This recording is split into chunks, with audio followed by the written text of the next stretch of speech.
Vamos então continuar no livro de Êxodo, capítulo 7, nós leremos a partir do versículo 6. Êxodo, capítulo 7, a partir do verso 6. Diz assim o texto da palavra de Deus: Moisés e Arão fizeram conforme o Senhor lhes ordenou. Quando falaram com o faraó, Moisés tinha 80 anos e Arão 83. O Senhor disse a Moisés e a Arão: O faraó exigirá, mostre-me um milagre. Quando ele o fizer, diga a Arão: tome sua vara e jogue-a no chão na frente do faraó, e ela se transformará numa serpente. Então Moisés e Arão foram ver o faraó e fizeram conforme o Senhor havia ordenado. Arão jogou a vara no chão diante do faraó e de seus oficiais, e ela se transformou numa serpente. O faraó mandou chamar seus sábios e feiticeiros, e por meio de suas artes mágicas, esses magos egípcios fizeram a mesma coisa.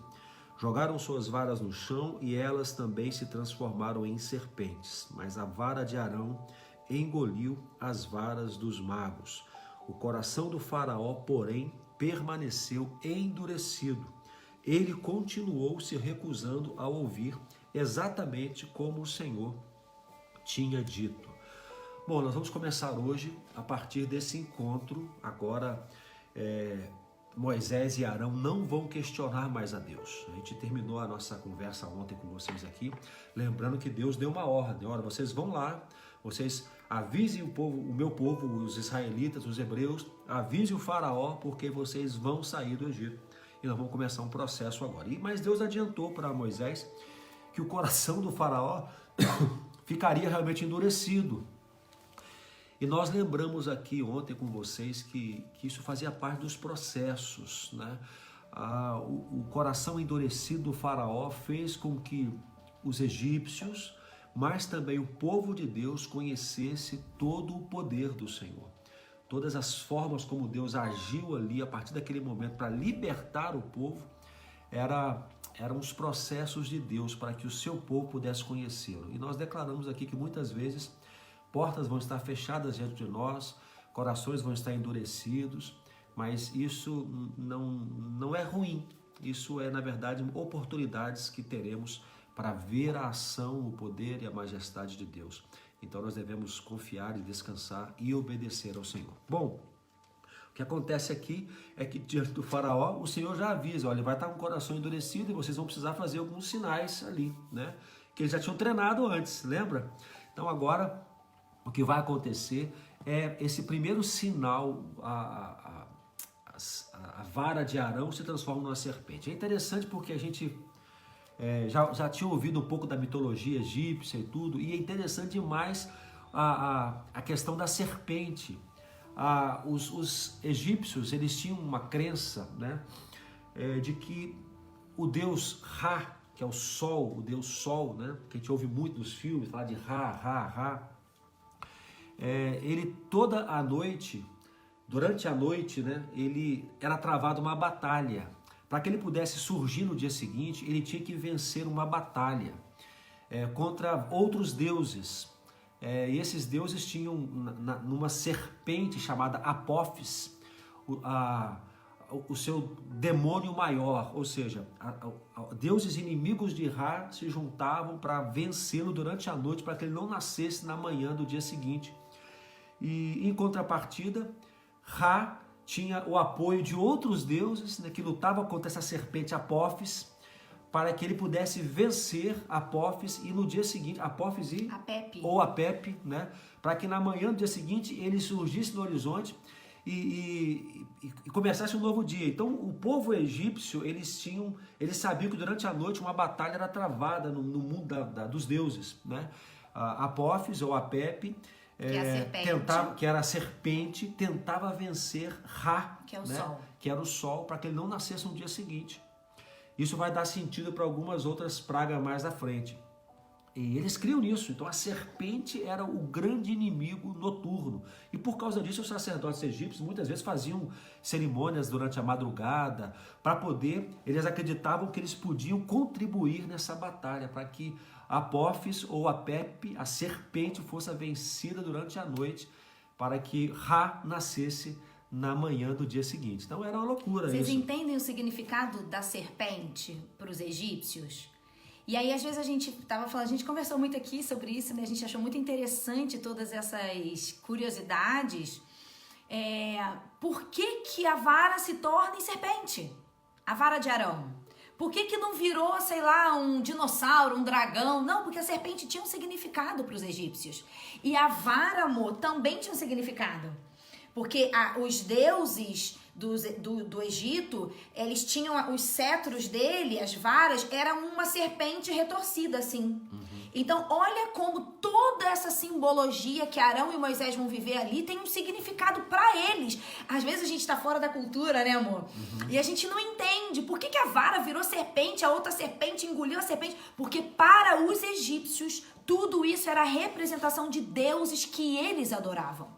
Então, só para concluir aqui essa introdução, então quando eles estão ali diante do faraó, Arão joga a vara no chão e ela se transforma numa serpente. Então, a gente até estava estudando sobre isso. É provável que no começo do dia, né, era o dia assim, o começo do dia no Egito era assim, era um momento mais feliz do dia, porque eles constataram que Apófis foi derrotada durante a noite, né?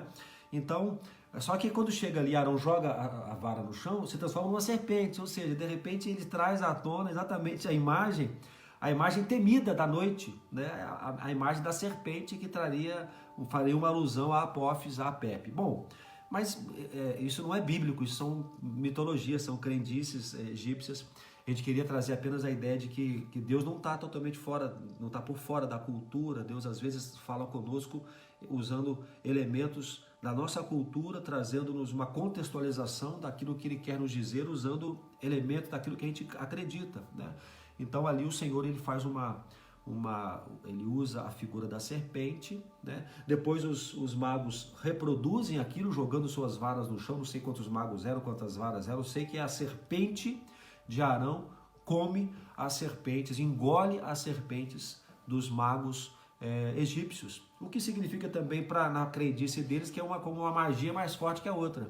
Né? Uma magia engole a magia do outro, ou seja, a magia que subestima a outra é uma magia superior. Então existe uma série de símbolos aqui nesse primeiro encontro, nesses sinais que Arão e Moisés manifestam ali do poder de Deus para com o faraó. E sobretudo, amor, a ideia dessas representações, desses animais, dessas figuras, é para que Deus faça juízo sobre esses falsos deuses do Egito.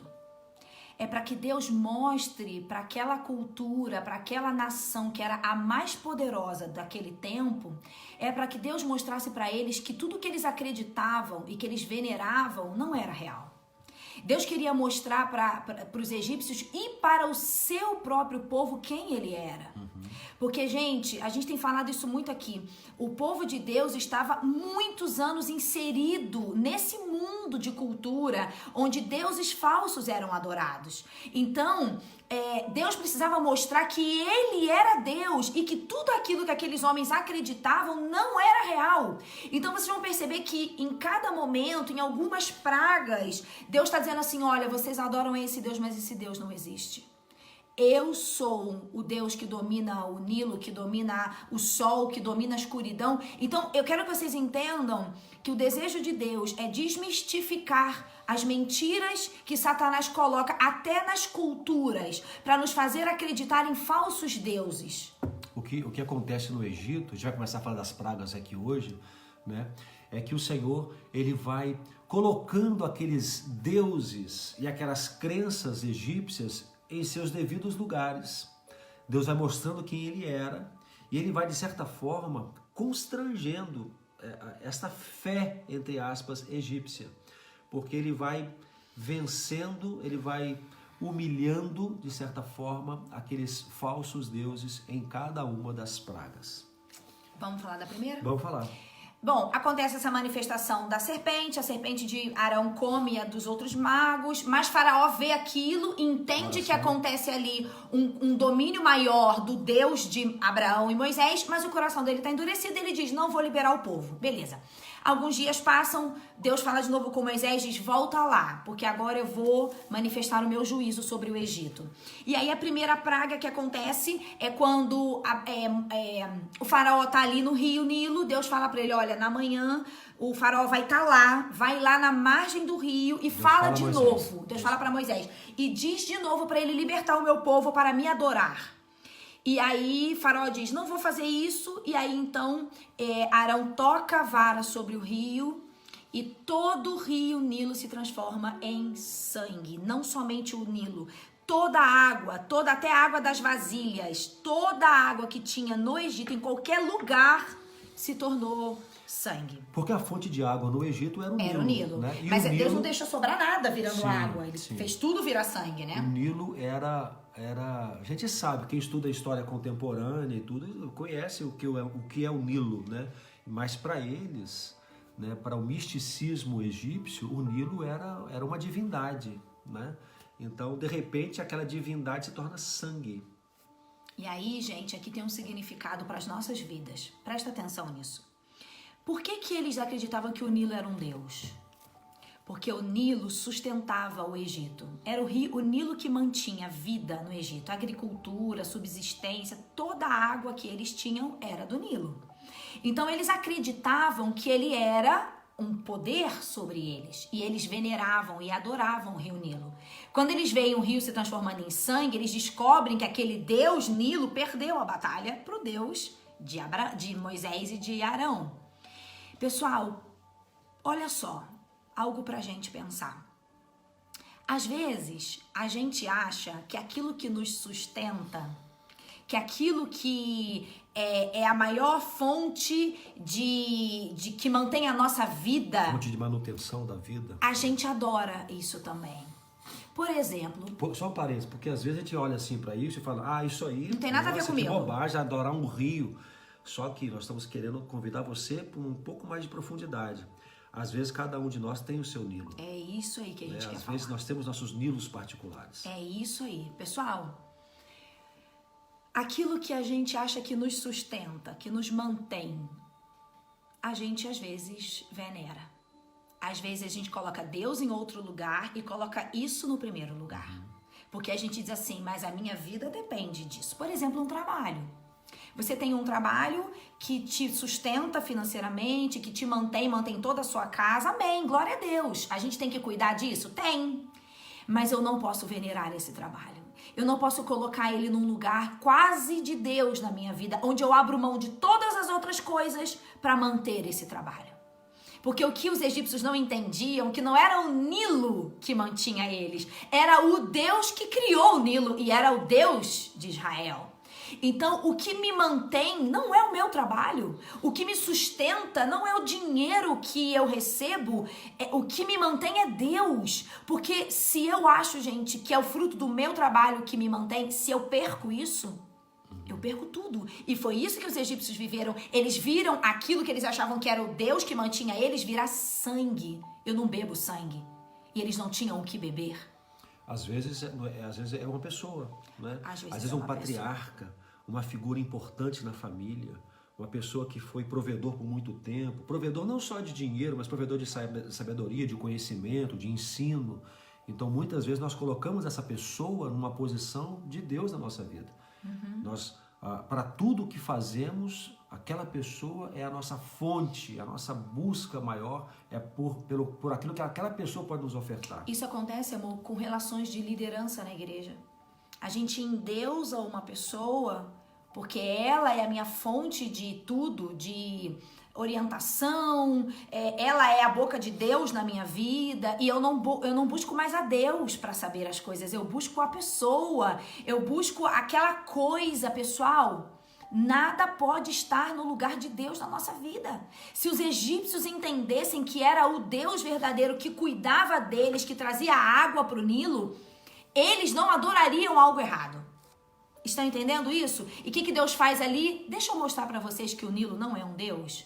Que eu toco com a vara e eu transformo tudo isso em sangue e vocês não têm mais de onde tirar a água, porque ele não é uma divindade. Às vezes Deus tira da gente também aquilo que a gente acha que é um Deus.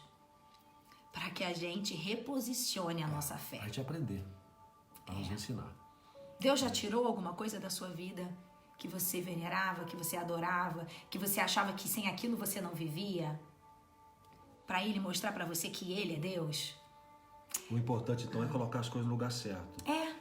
Deus, ele pode cuidar dessas pessoas importantes para nós, mas a nossa devoção, a nossa fé deve estar em Deus. Deus pode nos manter num trabalho, Claro. nos prover ali subsistência num trabalho, né, numa empresa. Pode ser a nossa própria empresa. Deus pode fazer isso, mas quem nos sustenta é Deus. É Deus que está por trás, né? Temos que adorar a pessoa certa, adorar o Senhor. Só uma pausa aqui, amor. Você sabe que às vezes o Deus da pessoa é a beleza. Ela apoia todo o significado que ela tem na vida naquilo que ela tem externamente. A beleza dela é o Deus. Ela acha que ela consegue coisas porque ela é bela, ela acha que ela mantém um casamento porque ela é bonita, ou ele. E aí venera a beleza, e quando isso começa a ser tocado por Deus, a pessoa... Ou pelo tempo também, né? Exatamente. O corpo, por exemplo, às vezes é Deus para alguns. Vocês não têm ideia, gente, de quantas pessoas eu converso com essa questão aí. A beleza foi aonde ela pautou toda a segurança dela de vida. E aí alguma coisa acontece que estremece isso, a pessoa não sabe para onde corre. O Nilo era o que eles achavam que sustentava o Egito. E não era o Nilo. Vamos para outra praga? Vamos. A gente não vai muito longe hoje não, tá, gente? Mas a segunda praga é a praga das rãs. Detalhe. Os magos conseguiram reproduzir esta praga, né? Os magos também transformam água e sangue em sangue, tá? Agora a outra praga é a praga das rãs, a segunda praga. E é interessante porque tem uma deusa também egípcia. Como é que chama a deusa egípcia? Requete. Requete. É a deusa que tinha... inclusive até eles encontram aí, alguns arqueólogos encontraram imagens dessa deusa, que é corpo de ser humano e cabeça de rã, com a cabeça de um sapo, né?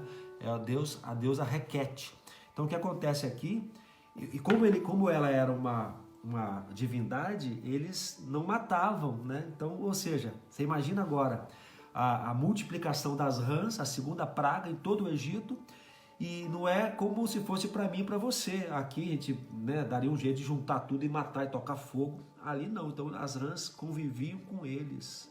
Eles tinham a deusa Requete. Respeitavam as rãs. Então era uma loucura, na verdade, né? E na proporção que elas iam morrendo por alguma questão, eles abriam um armário, tinha rã. Então imagina que elas fossem morrendo nesses lugares, começava o mau cheiro. A Bíblia diz que foi um mau cheiro insuportável em todo o Egito, por causa da multiplicação das rãs em toda a face daquela terra. Eles achavam que a Ramo era a deusa da fertilidade. Gente, uma pausa aqui. Às vezes a gente está inserido em culturas que nos ensinam a buscar alternativas para encontrar favores. E a gente precisa cuidar disso, sabe? Quando você está num lugar onde as pessoas te colocam superstições, crendices. No Rio usava uma palavra mais pejorativa, tipo mandinga, bate na madeira, faz tal coisa. Que quando eu era criança, gente, eu tava nas férias, simpatia. Quando eu tava nas férias na praia e o tempo tava nublado, aí as pessoas diziam assim: desenha o sol na areia, que aí o sol vai ver e amanhã o sol vem. Gente, eu já desenhei 300 sóis. E o que acontecia? Quando o sol vinha no outro dia, eu achava que era porque eu tinha desenhado. Então, a gente tem que tomar cuidado. Tudo bem, era uma brincadeira de criança, ok, não tem problema. Mas às vezes a gente tá trazendo isso pra nossa vida de adulto. Você acha que um objeto que você carrega com você vai ter poder? Você é como se nós nos tornássemos pequenos deuses, porque se eu amarrar isso aqui, ou se eu pendurar tal coisa ali, isso vai ter poder. Isso aí, eu não sei porque você está falando isso, mas tudo bem. A gente nem combinou isso. Não, porque... mas é interessante isso, a questão da crendice, né? A gente percebe assim nos carros, pendurado não sei o quê, né? Um adesivinho não sei o quê no painel, uma pulseirinha não sei da onde. Gente, cuidado com essas coisas, né? Isso aí são amuletos, Nós começamos aqui, alguém tá falando de gato preto ali. Tu não gosta de gato preto? No passar de barra de escada, É. a gente começa a assimilar uma cultura de crendice que desagrada a Deus. Que coloca o nosso Deus para escanteio, assim, onde é que está Deus em tudo isso? Eu começo a crer que aquilo ali me traz fertilidade, que aquilo ali me dá bênção, que aquilo ali me dá vitória, que aquilo ali me dá resposta, e aí Deus fica de lado. Então, agora, não sei se foi o caso que você falou, mas as rãs aqui trazia fertilidade, então não podia matar uma rã, porque senão podia comprometer a fertilidade, e ser fértil era muito importante. Olha lá, joga o dente em cima da cama para nascer outro outro bom. Tem a fada do dente também. Mas assim, na verdade, gente, o perigo disso é a gente trazer essas crendices e colocar isso no lugar de Deus. A Bíblia diz que o que move o coração de Deus é a oração, é a intercessão. Clama a mim e responder-te-ei. Deus não disse assim, amarra uma fita no seu carro e você vai ser abençoado, o seu carro vai ser protegido. Ou até algumas crendices gospel, entendeu? Bota ali o copo não sei aonde que isso vai ser abençoado. E, queridos, a fé é algo não palpável. A fé é quando eu não vejo algo e eu creio. A fé é eu dobrar o meu joelho e eu clamar a Deus e mediante isso a resposta vem. Quando eu começo a querer trazer para a sua vida subterfúgios materiais para trazer sobre isso um poder que mova a mão de Deus, então eu estou sendo Deus também. Porque eu estou te dando um material cheio de fé e isso vai ser suficiente para você crer que Deus vai agir. Então é aquele lenço abençoado que vai fazer Deus agir? Não é. A ação de Deus é invisível. E às vezes a gente acha engraçado um egípcio adorar uma rã. A gente acha engraçado um egípcio achar que o sol é um deus. Mas nós estamos trazendo deuses para dentro da nossa casa. E isso não está agradando a Deus. É muito difícil a gente crer em algo que a gente não vê. Eu concordo. E por isso esses egípcios criaram vários deuses que eles podiam ver. Mas nenhum deles era o Deus de verdade. Bom, a título de informação, os magos também conseguiram reproduzir esta praga. Também fizeram surgir rãs sobre a terra do Egito. Mas o que é interessante aqui que está nos versículos do capítulo 8, do versículo 8 em diante. Eu quero ler para você que é interessante isso aqui. Ó. Então o faraó convocou Moisés e Arão e disse: supliquem ao Senhor que afaste as rãs de mim e do meu povo. Deixarei seu povo sair para oferecer sacrifícios ao Senhor. Pois escolha a hora, respondeu Moisés. Diga-me quando deseja que eu suplique pelo faraó, por seus oficiais e por seu povo. Então o faraó e suas casas ficarão livres das rãs e elas permanecerão apenas no rio Nilo. E aí o faraó respondeu, que seja amanhã. A gente gosta de frisar essa parte aqui, que é interessante demais. Imagina o seguinte, o Egito tomado de rã, né? O faraó manda chamar Moisés e fala o seguinte, olha só, vou liberar o seu povo para adorar. Tá aguentando mais Não tá dando mais, né? Despacha essas rãs aqui. Espera aí um pouquinho. E eu vou liberar o povo para adorar o seu Deus. Ok. Aí Moisés fala assim, então me diga quando você quer que Deus dê um comando aí, essas rãs fiquem só no Nilo. Aí o faraó fala, amanhã. Gente, alguém já disse que essa palavra amanhã é uma das palavras mais perigosas da Bíblia. Quando a gente se dispõe a fazer alguma coisa, preciso fazer alguma coisa, concluir que preciso fazer alguma coisa, mas eu digo, farei amanhã. O que o faraó está dizendo é o seguinte, vamos viver mais um dia com as rãs. Vamos suportar mais um tempo o mau cheiro das rãs. Vamos nos ajustar mais um dia a todos os incômodos que as rãs oferecem. Então ele está dizendo o quê? Nós não queremos a solução agora, nós queremos amanhã. Gente, quantos de nós têm vivido suas vidas suportando incômodos, suportando dificuldades, suportando maus cheiros, suportando coisas que são insuportáveis, já concluíram que precisam se livrar disso, mas respondem, amanhã farei, amanhã. Então, pense um pouco sobre isso. Se não há hoje na sua vida alguma coisa, alguma situação que você precisa se livrar e precisa se livrar hoje, mas todos os dias você tem procrastinado, tem dito, amanhã eu resolvo, amanhã eu me livro disso, amanhã eu abandono tal coisa. Ou amanhã eu começo a mudar isso. Você entende que você precisa ter uma vida de oração, uma vida de busca ao Senhor, e você fala, amanhã eu começo. Eu preciso mudar com o meu marido, eu preciso tratar melhor os meus filhos. Amanhã eu começo. E o amanhã nunca chega. Nunca chega, porque aí amanhã eu vou dizer que eu vou começar amanhã. Eu digo amanhã de novo. Então tem coisas, gente, que quando a gente percebe, é como você tá andando e de repente entra uma farpa no seu dedo. E aquilo começa a te machucar, inflamar, e só quem tem uma farpa sabe. Aí você fala assim, amanhã eu vou tirar essa farpa daqui. Você vai dormir com ela? Não tem sentido isso. Faraó, não tem sentido o que o faraó falou, gente. Era para ele responder, faz isso agora, que eu não tô aguentando mais essas mães. Então a gente quer dizer para vocês assim, aquilo que o Espírito Santo falar ao seu coração que precisa ser mudado, que você precisa abandonar, não fale que você vai fazer isso amanhã, segunda-feira, é o Dia Internacional das Mudanças. Não, porque pode ser que não chegue para mim a segunda-feira ou para você.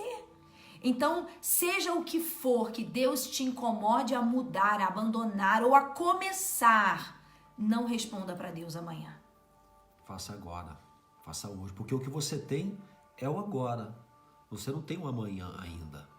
Mas o detalhe é que quando a gente responde amanhã, isso traz uma satisfação. Parece que nós resolvemos o problema.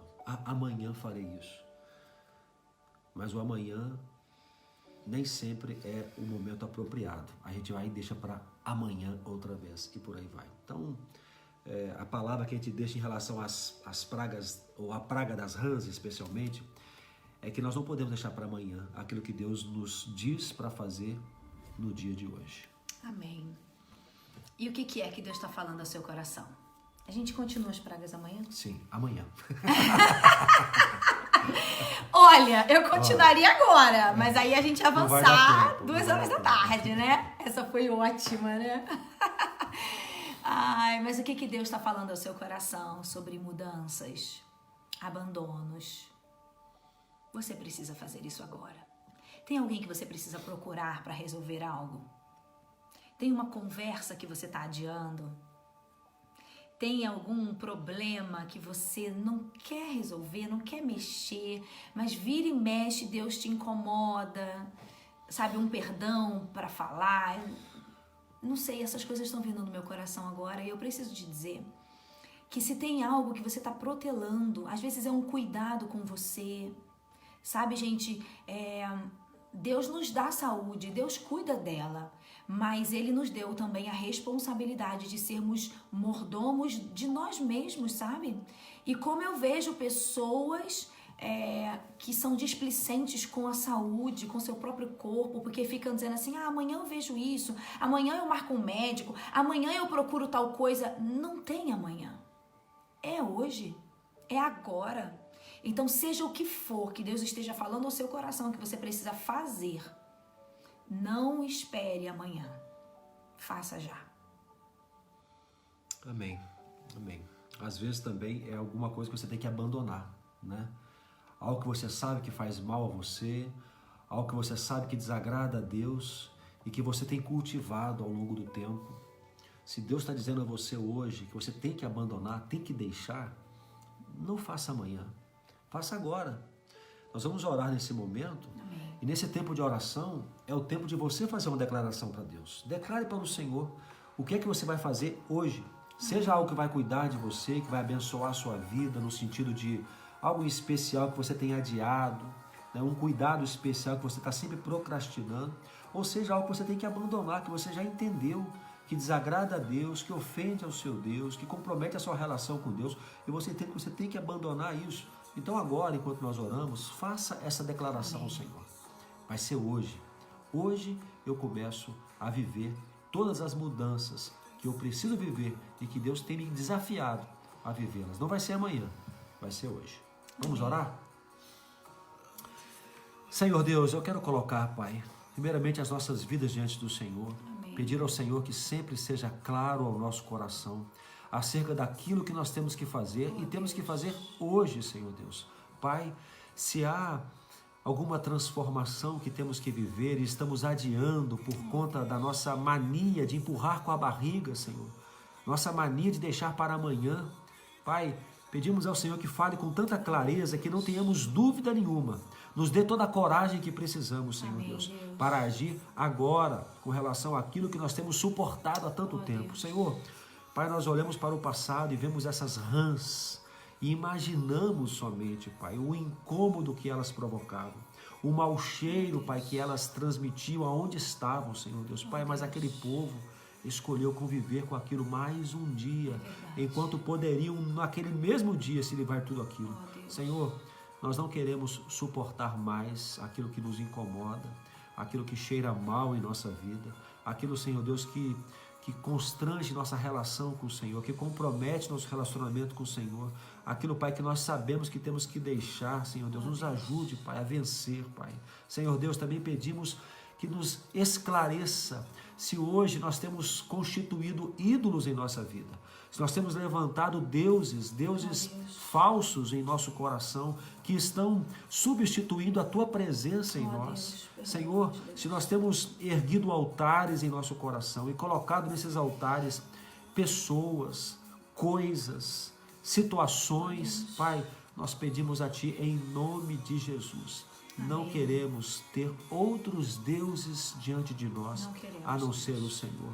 Por isso, fale conosco também, revele com clareza, Senhor Deus, se há, porventura, idolatria em nosso coração. Nós queremos adorar somente ao Senhor, reconhecer que somente o Senhor é Deus.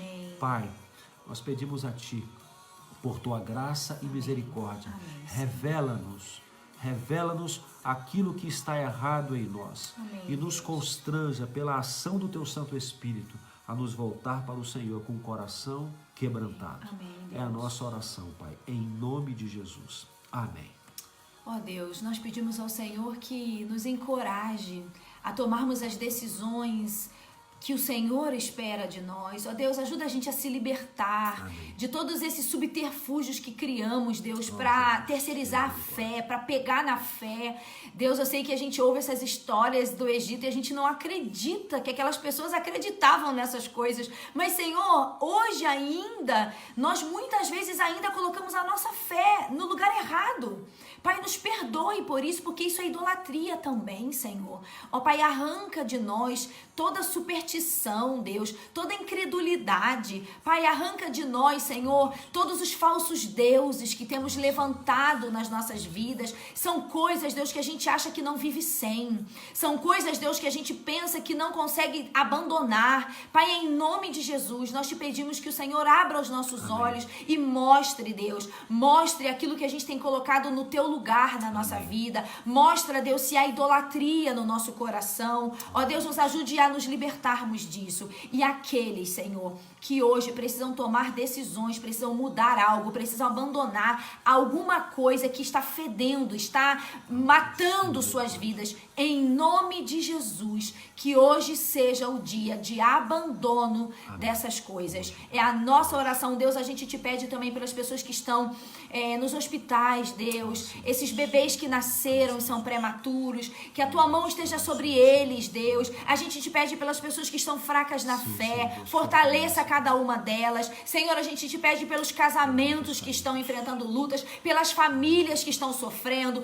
por aqueles que estão desempregados, por aqueles que estão enfrentando lutas financeiras. Pai, em nome de Jesus, venha com provisão, venha com solução. Ó Pai, aqueles que estão frios na fé, que estão com a sua fé pequena, Deus, em nome de Jesus, levante-os, Senhor, anima-os neste dia, aqueles que estão tristes, que estão agora desesperançados. Pai, em nome de Jesus, sopre sobre eles o Teu sopro de vida, Deus. Essa é a nossa oração, em nome de Jesus. Amém, Senhor, amém.